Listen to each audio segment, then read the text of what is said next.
Então, boa noite. Ariane, se puder fazer a prece para a gente poder iniciar nossos estudos.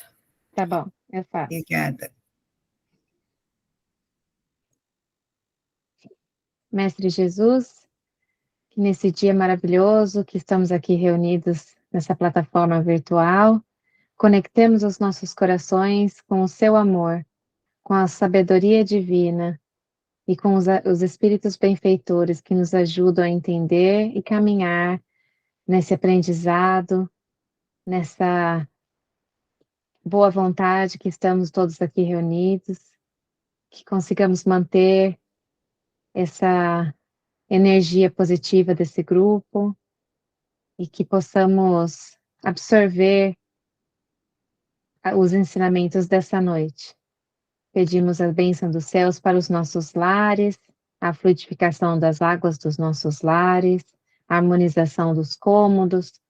Pedimos que os benfeitores estejam presentes conosco e que possam nos guiar, continuar nos guiando para o resto da semana, para que possamos manter essa energia positiva que levamos conosco, não só durante o estudo, mas também fora dele. Pedimos as bênçãos para o nosso irmão André Luiz, que nos ajuda tanto a entender mais e aprender mais sobre o plano espiritual, para que possamos também nos preparar para quando chegar a nossa vez, possamos compreender e também batalhar para que a transição seja mais tranquila. Obrigada, Mestre. Obrigada, Mãe Maria. Proteja-nos, guie-nos e ilumine os nossos caminhos. E que assim seja.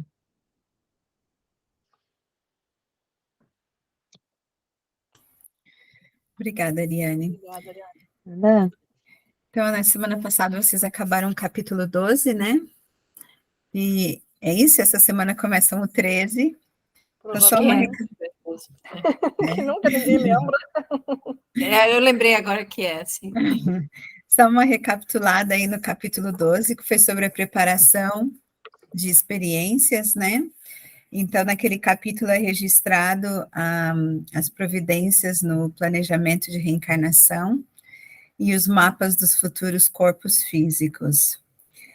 O capítulo ainda trata do interesse e raríssimo caso dos completistas, que é o nome que eles dão para os encarnados que aproveitam todas as oportunidades de evolução enquanto eles estão na matéria, né?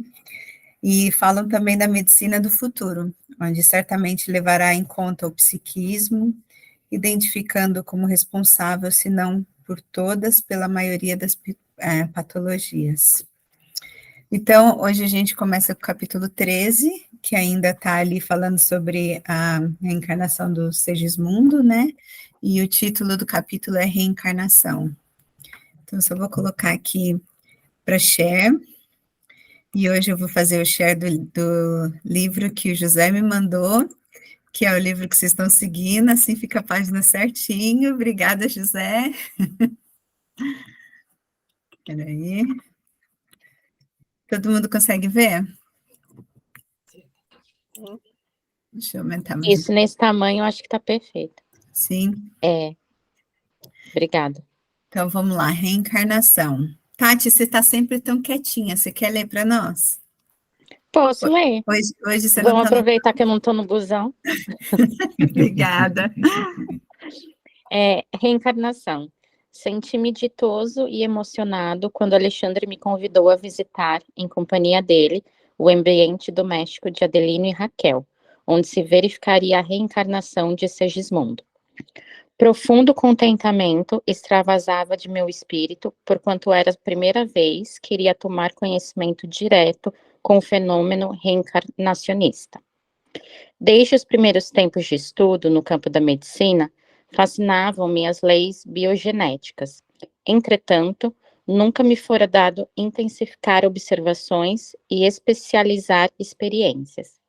Na colônia espiritual a que me conduziram a providência de Deus e a generosa intercessão dos amigos, muita vez recebera lições referentemente ao assunto, Todavia, até então, nunca vira de mais perto o processo de imersão da entidade desencarnada no campo da matéria densa. Em razão disso, acompanhei o prestimoso orientador com agradável e ansiosa expectativa. Alexandre explicou-me, por excesso de gentileza, que noutro tempo recebera muitos favores das personagens envolvidas naquele caso de reencarnação, e que se sentia feliz pela oportunidade de lhes ser útil.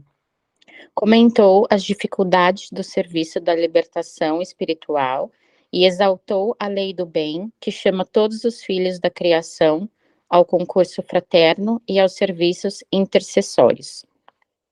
Depois de confortadora e instrutiva conversação, alcançamos o lar de Adelino, deliciosamente colocado em pitoresco canto suburbano, qual ninho gracioso, rodeado de tufos de vegetação.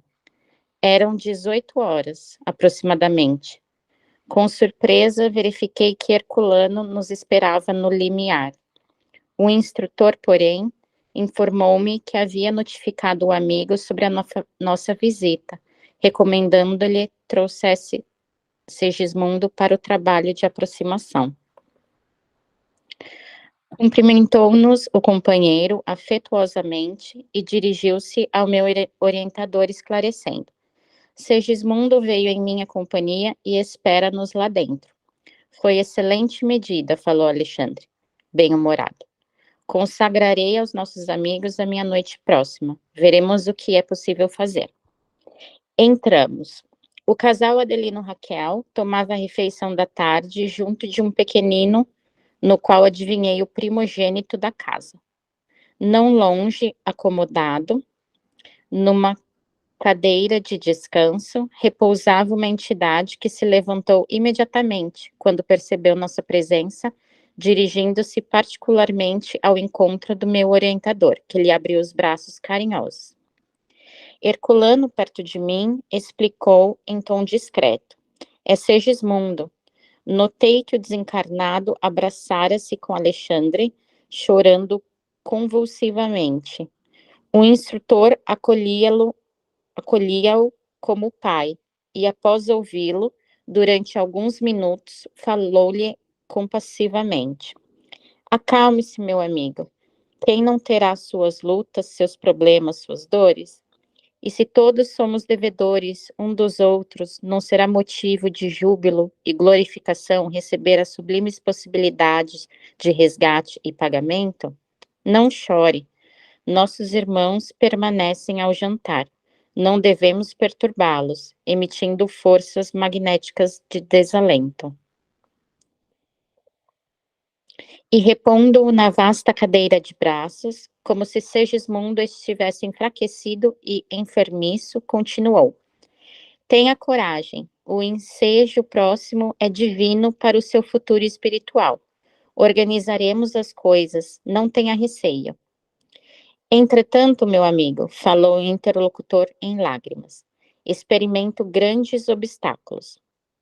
E acentuava em tom humilde: reconheço que foi um grande criminoso, mas pretendo redimir as velhas culpas. Adelino, porém, apesar das promessas na esfera espiritual, esqueceu, na recapitulação presente, o perdão aos meus antigos erros. Alexandre, posso parar um pouquinho que eu não sei se eu entendi. Então, foi o Adelino que voltou como pai do Segismundo? É isso? É isso mesmo, eles estão preparando então a reencarnação do Isso. Segismundo, e ele vai, o Segismundo, eu acho que, se eu não me engano, ele matou o pai, o Adelino, numa outra Sim. encarnação. E o E Adelino agora, ele ia vir com uma promessa, assim, não promessa, mas ele tinha um intuito de perdão e ele de já perdão, tá. isso. Eu acho que eles se prepararam para quando encarnarem, o Adelino ia receber o assassino, né, da outra encarnação como filho, né, para conseguir trabalhar nessa parte de perdão e resolver as dívidas deles, né, os problemas deles. E Mas antes quando mesmo de sabe, reencarnar, ele já acha que já está meio na dúvida. É o Adelino, porque né? O quando Adelino. o Isso, o Adelino, né? Adelino, é. Isso. Isso. Porque o Adelino tá encarnado, e quando a gente encarna, a gente esquece, né? Entra no mar do esquecimento, então a gente esquece de tudo que a gente passou e programou, por mais que às vezes a gente se coloque como foco, essa é a minha meta, eu vou nascer né? Eu vou ser pai desse menino, desse filho, dessa desavença do passado. Mas na hora que a gente está encarnada, as coisas mudam, né? Aí a carne é difícil, né? É por isso que a gente fala, a gente tem que tentar o máximo, mesmo que a gente não sabe que a gente fez uma outra vida. É que, na verdade, ele ainda não perdoou, né? E essa reencarnação é essa oportunidade de resgate e dos dois se perdoarem, né? Então, como esse perdão ainda não aconteceu, e ele vendo como filho e o outro como pai, para aprender a se amar e a se perdoar, ainda tem essa repulsão do Adelino, mesmo que inconsciente, mesmo ele não lembrando, né? Tem essa rejeição, né? Você vê, o Adelino, segundo está escrito aqui no livro, ele fala, apesar das promessas na esfera espiritual, esqueceu. Então, você vê, ele tinha prometido que ele ia, né? Então, ele tinha se preparado para receber esse filho. Mas na hora que está encarnado, a coisa fica mais difícil, né? Mas por isso que a gente precisa passar pela experiência da carne. Porque quando a gente está no mundo espiritual, é muito fácil porque você tem acesso às informações, né? Então, quando a gente está encarnado, é que a gente, essa é a verdadeira escola. Por isso que os espíritos falam tanto assim, não desperdiça a oportunidade. Porque é tão difícil eles programarem, fazer as coisas certinho para você nascer naquela família, para você ter o filho que vai ser, né, vai fazer você aprimorar ou burilar os seus problemas do passado, e o filho também que aceitou vir naquela família, o pai que aceitou. Enfim, tanta coisa, é tão meticuloso e é tão complicado o processo que a gente não pode desperdiçar mesmo. Não.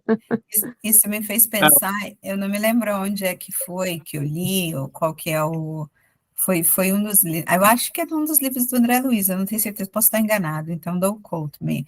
Mas que, às vezes a gente fala assim, nessa reencarnação eu não aguento, na próxima eu perdoo, né? Na próxima a gente se vira, nessa não dá, não te suporto, não dá mais.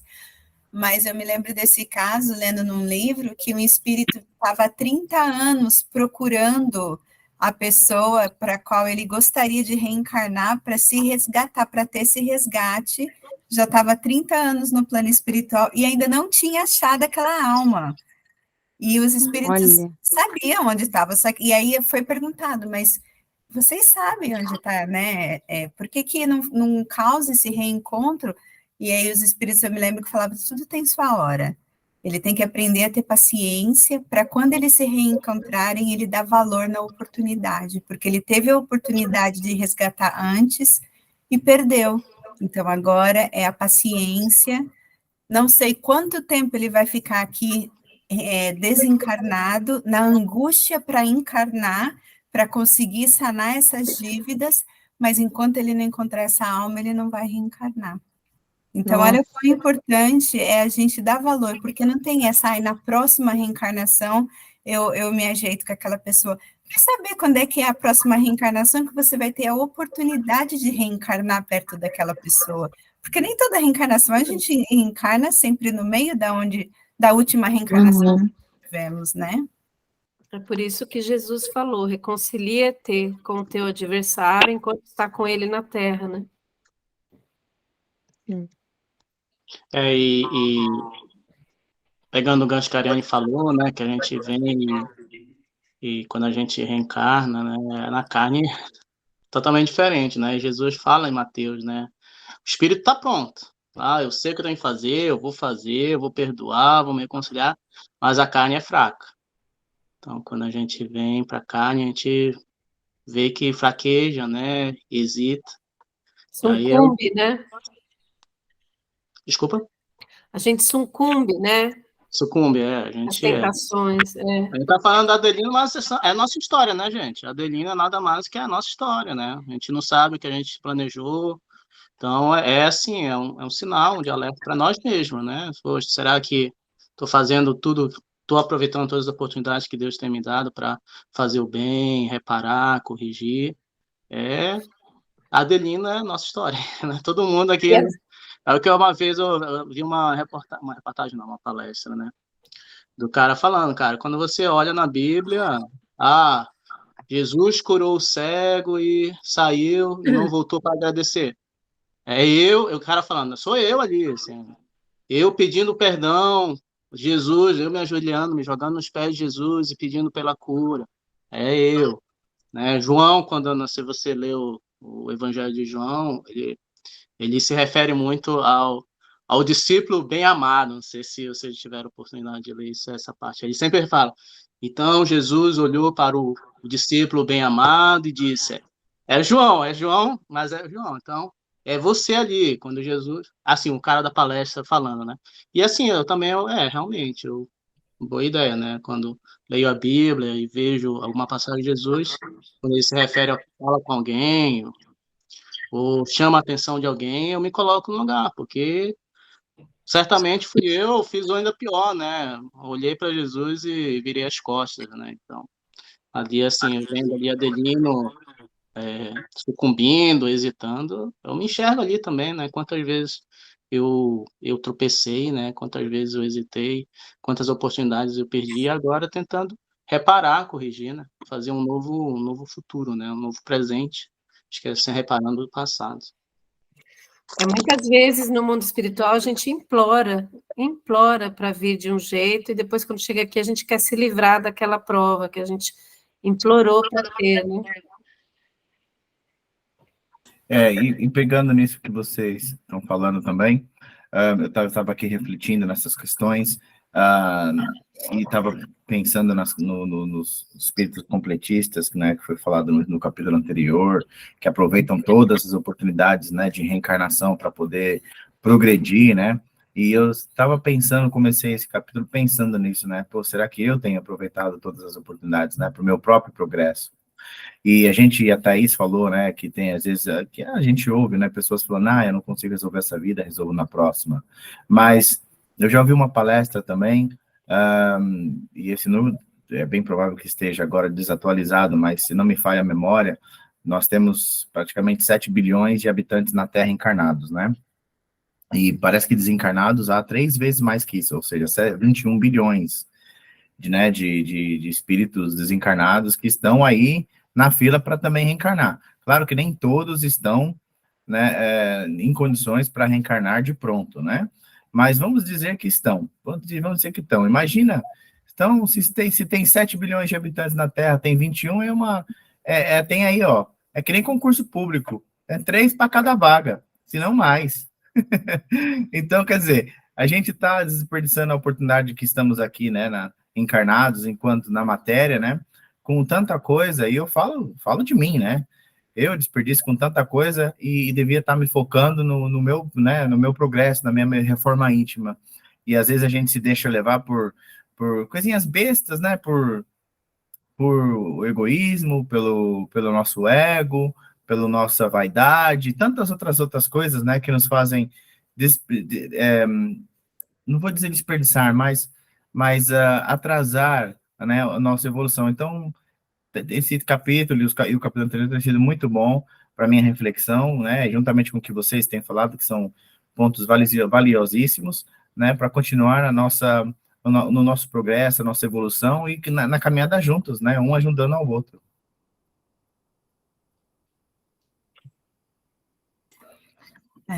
Vamos continuar então, Tati? Se ninguém mais quiser comentar.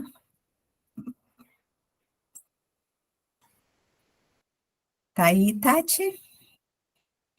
Acho que ela tá no... Onde é que ela... Desculpa, tava no mute. Tava falando aqui, lendo a doida, e tava no mute. Alexandre, que ouvia enternecido, sorriu paternalmente e redarguiu. Ora, Sigismundo, por que envenenar o coração? Por que não desculpa você por sua vez? Não complique a própria situação, abrigando injustificável desânimo.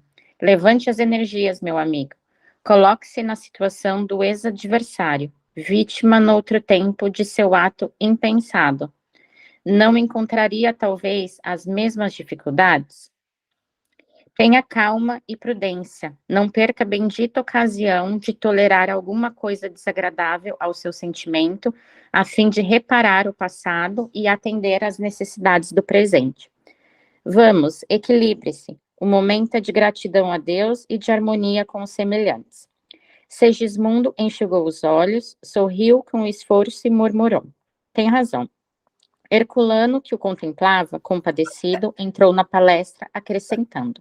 Tati, desculpa, deixa eu só interromper aqui, que veio uma coisa, como a gente, às vezes, né, e trazendo para mim, como o José falou, que ele gosta de trazer, se colocar no lugar, como a gente se coloca em papel de vítima, né, foi ele que matou o Adelino, né, que cometeu essa falta na reencarnação anterior, e ele agora está reclamando a compreensão do Adelino, o amor do Adelino, e ali se colocando no papel de vítima, de que ele é a vítima. É claro que a gente sabe que não há vítima, não há culpado, né? A gente está, mas como é importante a gente parar para refletir e se colocar, desenvolver, para mim é um skill. Esse skill, não sei como é que fala em português, desculpa, essa habilidade de se colocar no shoes do outro, no lugar do outro, não é? Porque ele está ali se vendo de vítima, se sentindo doído, porque ele está se sentindo rejeitado, né? Porque ele sente essa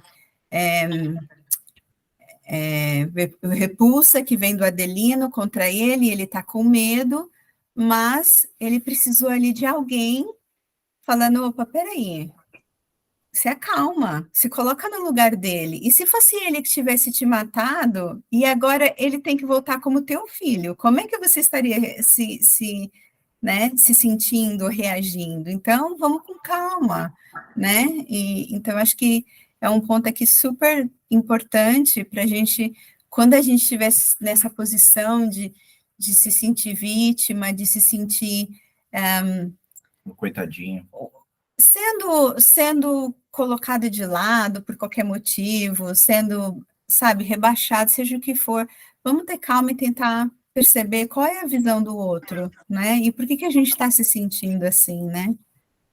Era isso que eu queria comentar, desculpa. Nada. E eu acho assim, às vezes não é nem só se colocar no papel de vítima, mas a gente olhar só para o nosso lado. A gente tem justificativas para justificar o nosso lado, os nossos sentimentos, o jeito que a gente pensa, e a gente só pensa unilateral, às vezes. Só pensa do nosso ponto de vista. Então, é isso que você falou, da empatia, de se colocar no lugar do outro, que tanto o Alexandre, né, que falou para ele mesmo falou, de se colocar no lugar do outro, né? Será que você não sentiria a mesma coisa? A Joana de Ângeles que fala muito sobre a percepção, né? A nossa percepção. Qual a importância da gente mudar o foco, mudar a lente, né? Quer continuar, Tati? Pode continuar. Eu parei no Herculano, que o contemplava compadecido, entrou na palestra acrescentando. Ele tem estado muito abatido, desanimado. É natural, tornou Alexandre decidido, porque em tais circunstâncias sofre a criatura certos desequilíbrios em face das necessidades do regresso à carne, mas Segismundo tem levado muito longe o fenômeno, acentuando os próprios sofrimentos com expectativas e inquietações injustificáveis. Fixando mais detidamente a atenção no casal que se mantinha à mesa, falou afetuoso. Observemos Adelino e Raquel. Vejamos a cooperação que podem receber. Acompanhamo-lo em silêncio.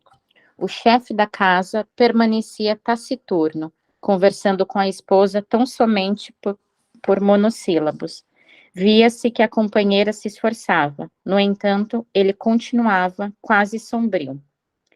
Não se efetuou o negócio que você esperava? Interrogou a senhora, tentando a palestra afetiva. Não, respondeu ele secamente. Mas você continua interessado? Sim. E viajará na próxima semana, caso não se realize o empreendimento até domingo? Talvez.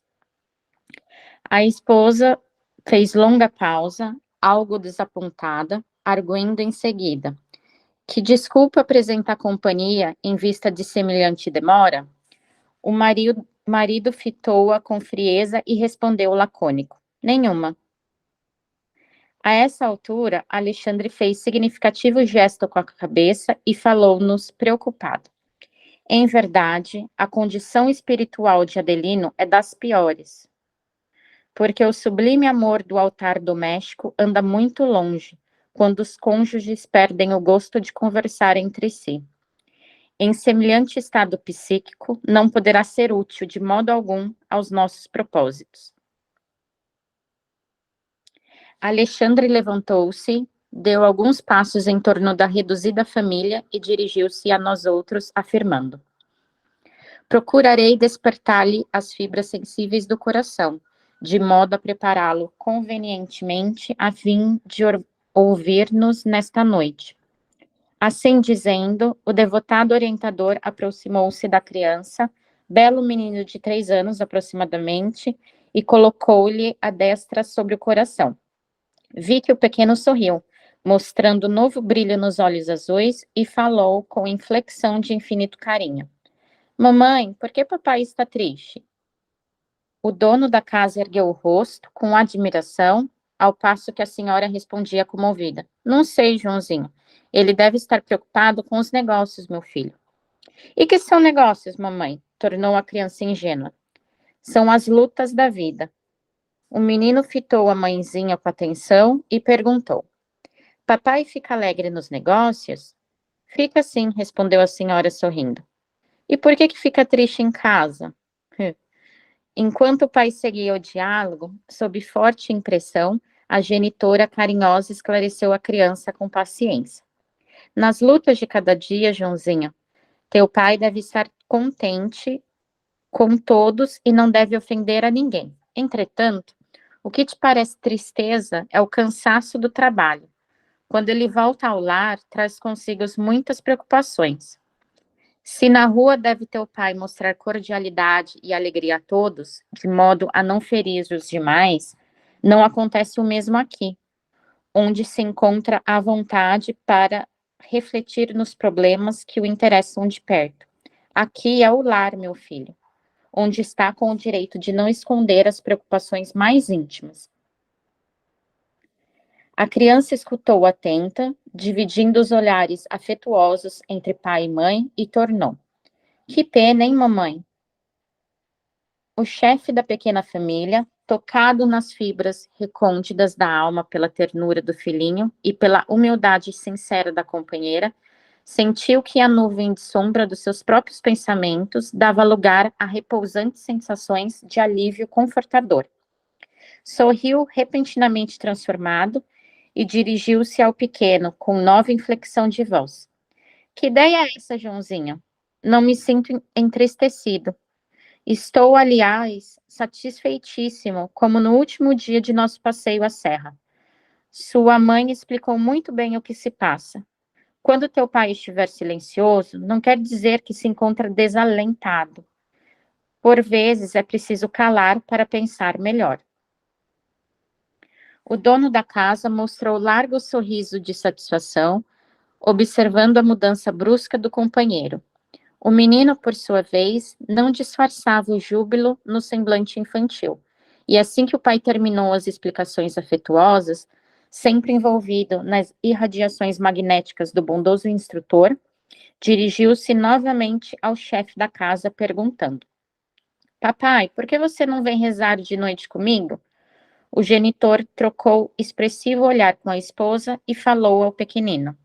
Tenho dito sempre muito serviço à noite, mas voltarei hoje mais cedo para acompanhar as tuas preces. E sorrindo, com paternal alegria, acrescentou. Já sabes orar sozinha? O pequeno redargueu satisfeito. Mamãe ensina-me todas as noites a rezar por você, quer ver? E, abandonando o talher, instintivamente olhou para o alto, de mãos postas, e recitou: Meu Deus, guarda o papai nos caminhos da vida. Dá-lhe saúde, tranquilidade e coragem nas lutas de cada dia. Assim seja. O genitor que se apresentara tão impenetrável e rude a princípio, mostrou os olhos rasos d'água sensibilizados nas fibras mais íntimas e, fixando ternamente o menino, murmurou: Está muito adiantado. Hoje, Joãozinho, rezarei também. De alma desanuviada agora, Adelino contemplou a companheira, orgulhoso de possuir-lhe o devotamento, e acentuou: A palestra do João fez-me enorme bem. Trazia o coração desalentado, opresso. Eu mesmo não saberia definir meu estado da alma. Há alguns dias, minhas noites são agitadas, cheias de aflições e pesadelos. Tenho sonhado sistematicamente que alguém se aproxima de mim na qualidade de vigoroso inimigo. Por vezes, sendo graças a Deus ao despertar pela manhã, porque me sinto mais à vontade, enfrentando as máscaras humanas que, lutando noite inteira em sonhos cruéis. A esposa admirada observou-o carinhosa. Creio que deverias descansar um pouco. Comovido ante a delicadeza da mulher, Adelino continuou. Tenho tido receio de mim mesmo. Tão logo me acomodo no leito, sinto instintivamente que uma sombra se aproxima de mim. Adormeço sobre incrível ansiedade e o pesadelo começa, sem que eu saiba explicar conscientemente coisa alguma.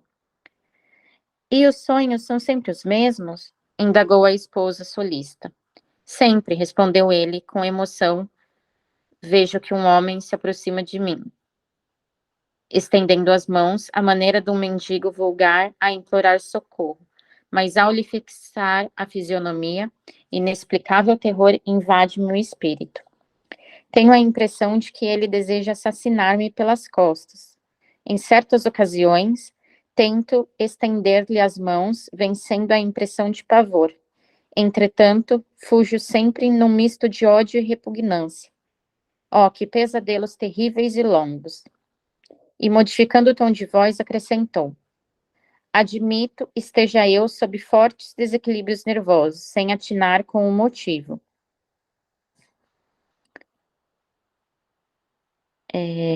Por que não se submeter ao necessário tratamento médico? Perguntou a esposa afetuosa. O marido pensou alguns momentos, como se o seu espírito vagueasse através de longínquas recordações. Em seguida, fixando na companheira os olhos muito brilhantes, acentuou: Talvez não precise recorrer a facultativos. É possível que o nosso filhinho esteja com razão. As lutas grosseiras do mundo impuseram-me o esquecimento da fé em Deus. Há quantos anos terei abandonado a oração? De olhos molhados e pensativos, prosseguiu. Quando menino, minha mãe me educava na ciência da prece. Ensinado a curvar-me diante da vontade do Altíssimo, sentia a bondade divina em todas as coisas e ajoelhava-me confiante ao pé da minha carinhosa genitora, implorando as bênçãos do alto. Depois vieram as emoções dos sentidos, o duelo com os maus, a experiência difícil na concorrência ao pão de cada dia. Desde então perdi a crença pura que sinto necessidade de retomar. A esposa enxugou os olhos, comovida. Há muitos anos não observava no companheiro semelhantes demonstrações emotivas. Ergueu-se emocionada. Onde eu estou? Ergueu-se emocionada e falou com ternura. Volte hoje mais cedo para orarmos juntos. E, procurando imprimir notas de alegria à conversação, chamou o filhinho a pronunciar-se, acrescentando: Hoje, Joãozinho, papai rezará conosco. Iluminou-se o semblante do pequenino de intraduzível alacridade. Contemplou a mãezinha, enternecido, e observou: Então, mamãe, farei todas as orações que eu já sei. Após o jantar, experimentando disposições diferentes, Adelino despediu-se com delicadeza que Herculano classificou de inabitual. Alexandre, muito satisfeito, asseverou, depois de restituir a criança aos cuidados maternos. Felizmente, nossos serviços preparatórios desdobram-se com excelentes promessas. Conseguimos bastante em reduzidos minutos. De minha parte, imensa era a surpresa que me invadiu o espírito. Por que tamanhos cuidados? Alexandre e outros benfeitores espirituais, tão elevados quanto ele mesmo, não poderiam organizar todos os serviços atinentes à reencarnação de Segismundo? Não eram senhores de grande poder sobre todos os obstáculos? Mas, dando-me a ideia de que desejava responder às minhas interrogações íntimas, o instrutor afavelmente falou a Herculano nesses termos: não devemos e não podemos forçar a ninguém e precisamos das boas disposições de Adelino para o trabalho a fazer. Em seguida, passou a orientar Segismundo relativamente à conduta mental, aconselhando-o a preparar-se com todos os recursos ao seu alcance para o êxito na experiência próxima. Outros amigos espirituais das personagens daquele drama, entre duas esferas, também chegaram ao ninho doméstico, acentuando-se a alegria da camaradagem fraternal. A presença do meu instrutor parecia incentivo a contentamento geral. Alexandre sabia conduzir a palestra elevada e comunicava seu valioso otimismo a todos os companheiros. Comentava-se a dificuldade da reencarnação em vista dos conflitos vibratórios causados pela incompreensão das criaturas terrestres, quando o chefe da casa voltou ao lar, interessado em cultivar as doces emoções daquele dia. Tati, quer fazer uma pausa aqui? Alguém quer comentar antes da gente entrar na próxima parte? Eu achei bem interessante o fato do Alexandre conseguir tocar nas fibras que ele fala, né, sobre as fibras para, vamos dizer assim, para amolecer o coração, né, do Adelino, e usar do outro filho, assim, para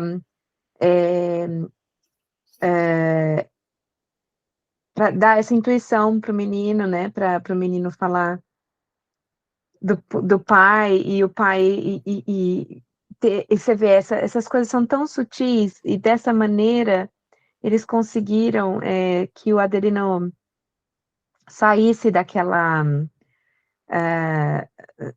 estado mental que ele estava, né, de preocupação do trabalho, e também ele estava preocupado com esses sonhos que ele estava tendo, né, que, né, já devia ser em desdobramento.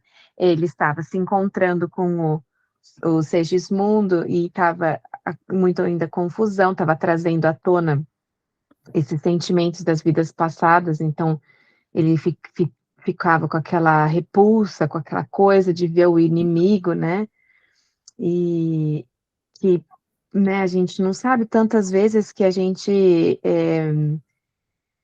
teve talvez esse encontro com os nossos obsessores, ou quantas vezes nós fomos os obsessores, né, que, como a gente viu aí, não tem vítima, né, e todos nós erramos e todos nós temos problemas. Hoje eu escutei um palestrante falando que o obsessor é um irmão, assim como nós somos irmãos dele, porque a gente não sabe quem ou o que foi feito, nós estamos na mesma caminhada, né? Cada hora um no lugar e às vezes juntos. Por isso que a gente precisa aproveitar a oportunidade quando está junto, porque é essa hora que é a hora de acertar, né? Mas eu achei bem interessante essa parte. Quantas vezes será que os nossos mentores, os nossos anjos da guarda, não nos dão dicas ou não usam de certas situações ou certas ocasiões para acalmar nosso coração, ou para nos dar intuições né, no dia a dia, ou assim, enfim, eu achei bem interessante essa parte, porque quando a gente lê sobre a influência dos espíritos na nossa vida, e a gente lê também que uma das perguntas no Livro dos Espíritos, que Kardec pergunta, né, sobre os espíritos onde estão os espíritos, eles estão em toda parte, e uma das coisas que me deixou, assim, quando eu li a primeira vez isso, eu falei, pelo amor de Deus, socorro, porque a resposta foi que eles estão em toda parte, acotovelando-os. Eu falei, meu Deus do céu, sai de mim, sabe? Tá me cotovelando daqui, sai de perto. E eu fiquei pensando sobre isso, né? Sobre essa sintonia, o que a gente consegue, que sintonia que a gente está, que vibração que a gente está, para a gente poder se conectar com os nossos benfeitores, para eles poderem, né, usar dessas intuições, a gente precisa estar aberto para isso, né? É um ponto extremamente válido, Ariane, porque o auxílio do plano espiritual, às vezes a gente espera, assim, uma coisa assim, super, nossa, eu vou ver alguém, vai vir um sinal do céu, né? E é tão constante esse auxílio que às vezes a gente não se dá conta, e normalmente eles atuam nos que estão próximos de nós, né? Como nesse exemplo, não só o menino, como a mãe, porque se ela tivesse dado explicações ali para o menino atacando o pai, ai, não, porque teu pai dá mais valor no trabalho do que na família, ela poderia ter tido ali uma resposta completamente diferente da que ela deu, o que não iria acalmar o coração dele, não, ele não iria ter essa abertura, mas ela mostrou ali uma grande lição de amor, de paciência, de tolerância, porque ela estava ali tentando e ele só ficava nos monossílabos ali com ela, e com todo o amor respondeu ali as respostas do filho, e ao mesmo tempo trabalhando também no marido, né, mostrando para ele que não, eu entendo porque você está assim, eu aceito, eu estou aqui, está aqui o meu ombro, eu estou aberta, eu sou a sua família, né, então, atuando nos dois ali, né, foram os dois, a atitude dos dois, que conseguiu amolecer ali o coração dele, sair daquela ideia fechada que ele estava, dessa perturbação por causa dos pesadelos que ele estava tendo, mais os problemas no trabalho, né, e ele conseguiu ali se abrir, né, e depois a oração, aquela oração tão simples do menino, de 2 linhas, e que fez tanta diferença, né, então, o quão importante é isso tudo da gente conseguir ter essa conexão o tempo todo com Deus para perceber quando os espíritos colocam as pessoas ao nosso redor para nos dar as mensagens, aquilo que a gente pede, né? E tem até aquela piada besta, não vou falar a piada toda, né? Mas acho que todo mundo conhece, que o cara tá lá pedindo a Deus que está lá numa enchente e pede a Deus que mande ajuda direta do céu, e vem um barco socorrer ele, ele nega porque não quer, porque ele está esperando a resposta de Deus, vem um helicóptero, ele também não quer, e olha quanta gente Deus mandou para ajudar, e ele estava esperando lá aquela coisa assim de Deus descer aos céus e ele ver, e, né, então como a gente tem que estar aberto e perceber que as ferramentas do plano espiritual somos nós, e quem está ao nosso redor, né? Isso me Não é faz nem os pensar. desencarnados, são os encarnados mesmo. Isso me faz pensar também que a esposa e o filhinho, eles vieram para dar esse suporte para ele, provavelmente vieram combinados, né, de dar esse suporte emocional, espiritual para o marido e pai, né? E Deus usa as pessoas que estão perto da gente e também as situações, né? A gente pode observar situações que nos acontecem ou acontecem perto da gente, que às vezes tem uma finalidade, aquela situação que a gente nem está olhando, nem está prestando muita atenção, e se você depois parar e pensar, ela te ensinou alguma coisa, te deu oportunidade de experienciar algo que você precisava ali naquele momento para receber, tirar uma mensagem, uma conclusão. E são pessoas que são ferramentas, situações que também, né, acontecem perto da gente. Acho que tudo, né, na verdade. Nós estamos todos interconectados, né? A gente aprende com o Espiritismo, né, com esses estudos, que nada é por acaso. A gente está sempre num lugar, com as pessoas, e na hora certa. Tem sempre alguma coisa para aprender dali, né? Sejam situações boas, sejam situações ruins, nada é por acaso, né? Com certeza. Quer continuar, Tati? Posso continuar? Agradavelmente surpreendidos, a esposa e o filhinho fizeram-lhe muita festa, encetando nova conversação confortadora e educativa. Fez-se mais de 1 hora de boa leitura e excelente troca de ideias, renovando Adelino os seus propósitos de reaver a serenidade íntima através de maior comunhão espiritual com a família. Quando a mãezinha dele, dedicada, lembrou ao pequeno a necessidade de recolher-se, Joãozinho recordou a promessa paternal e indagou: Papai sabe o que devemos fazer antes da oração? O chefe da casa sorriu e pediu-lhe explicações. O menino, com assombrosa vivacidade, esclareceu: Diz mamãe que devemos chamar os mensageiros de Deus para que nos assistam. Pois bem, tornou o genitor bem-humorado. Chame por eles em nosso favor. O pequeno pronunciou algumas palavras de convite, de mãos postas, e em seguida encaminharam-se os três para o aposento íntimo. Alexandre, que parecia muito satisfeito com a lembrança espontânea do pequenino, disse-nos então: Estamos convidados a participar das suas mais íntimas orações. Acompanhemo-nos. Naquele momento, nosso grupo estava acrescido de 3 entidades amigas de Raquel, que tinham vindo até ali, igualmente convocadas pela dedicação de Herculano, a fim de cooperarem na solução do assunto. O quadro interior era dos mais comoventes. O pequenino, que pusera-se de joelhos e fazia a oração dominical, com infantil emotividade. Adelino e a companheira seguiam-lhe a prece com grande atenção.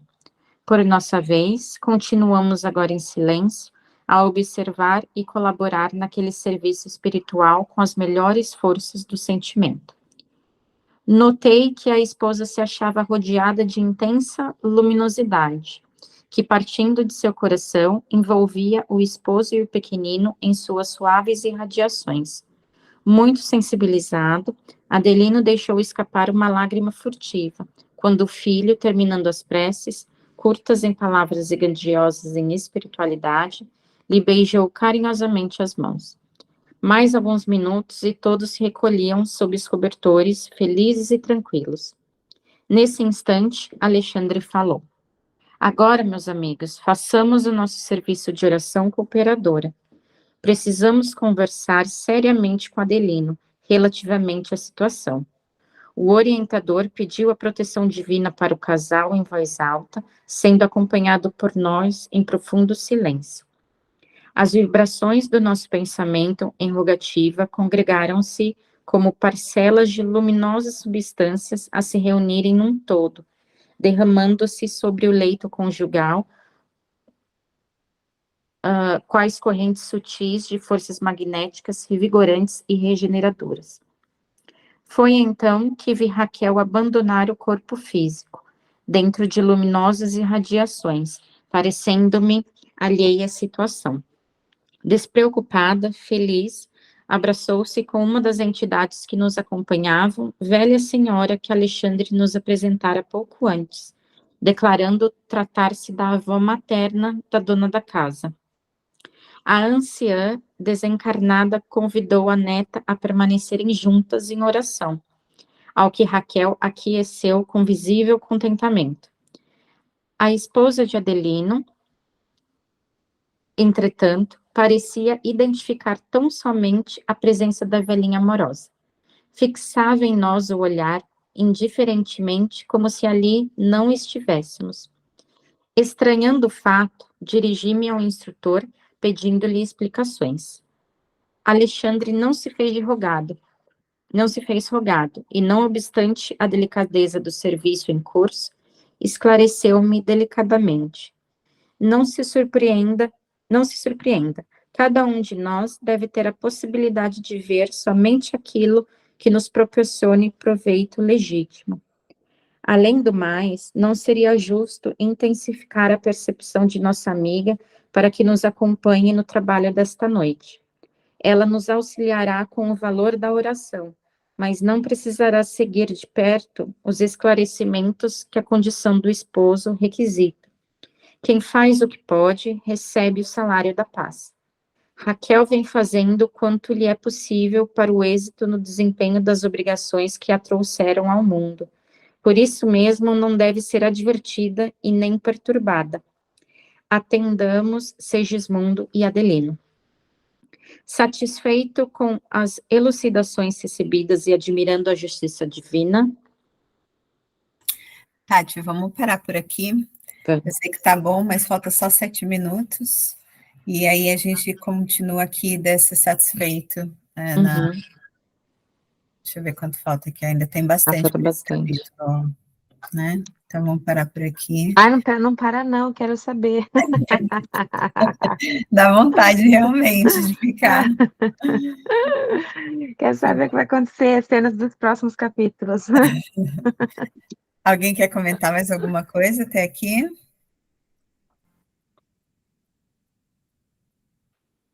Linda ali a inocência daquela criança com a oração tão sincera, tocando ali, né? O pai que até o fez chorar, porque algumas horas atrás estava ali tão duro, comendo, nem falando com ninguém, né? Que mudança, a força da oração, da oração sincera, né? E que lindo também essa mãe, que desde a criança tinha 3 anos, e olha o quanto ela já ensinou essa criança a se conectar com Deus, a chamar os espíritos para proteção, proteger o lar, proteger o pai, né? Que lindo, lindo mesmo ver esse compromisso que nós como pais temos, né, de educar nossos filhos, né, de ensiná-los, de apresentá-los a essa conexão com Deus, né? Com a espiritualidade. Tão lindo, achei lindo essas duas partes. Esse capítulo todo está sendo lindo. E sem fazer spoiler alert, vai ser mais bonito ainda, né? Ainda bem que a semana que vem eu não estou aqui, senão eu ia ficar chorando enquanto vocês leem. Vou ler sozinha.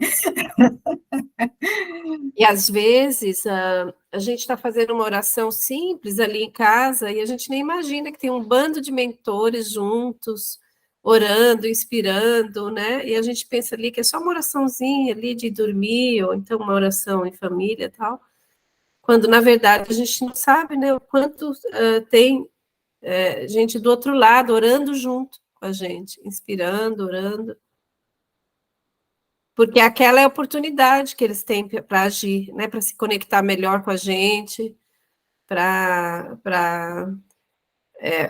viabiliza-se, né, melhor ali a conexão quando a gente entra também, né, em sintonia com o plano espiritual. É verdade. Alguém mais quer comentar? Não? Vamos fazer então a prece para encerrar, e aí depois que a gente terminar, eu só pedia para vocês ficarem só um pouquinho, só para a gente discutir o mês de agosto rapidinho, 2, 3 minutinhos, pode ser?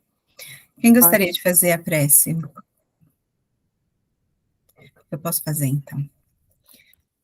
Então vamos fechando os nossos olhos,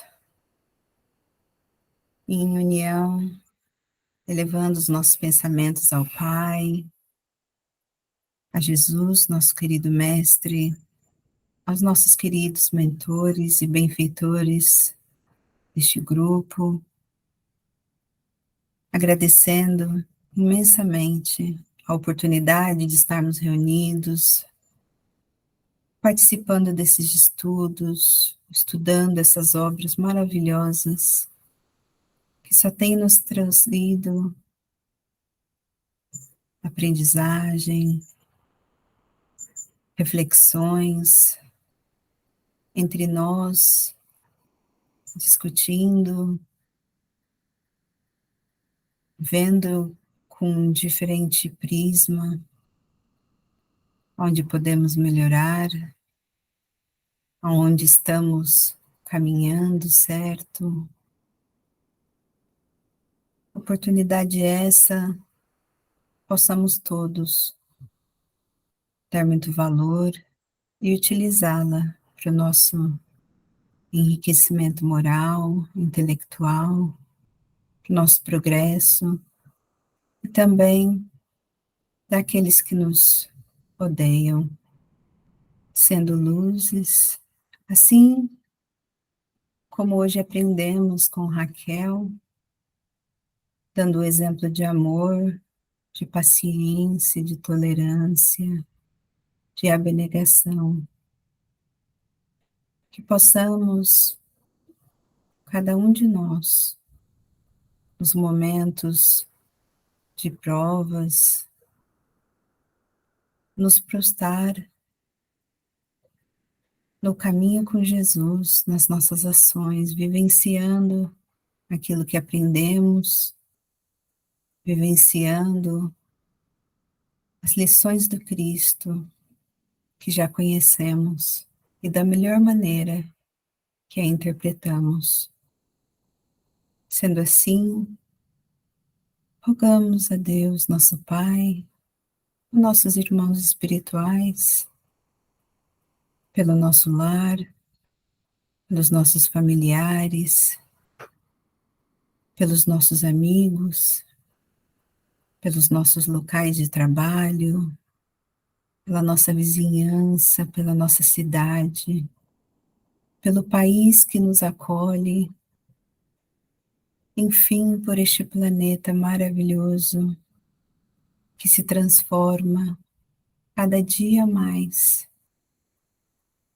progredindo para um planeta onde seres mais elevados habitarão e que possamos também ser parte desta niche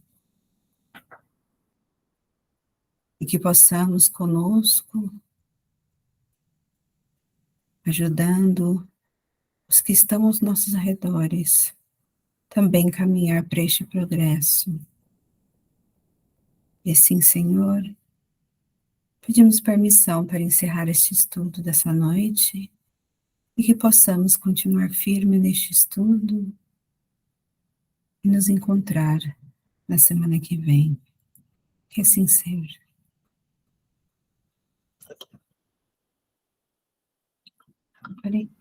Parar de gravar agora. Obrigada, Thaís.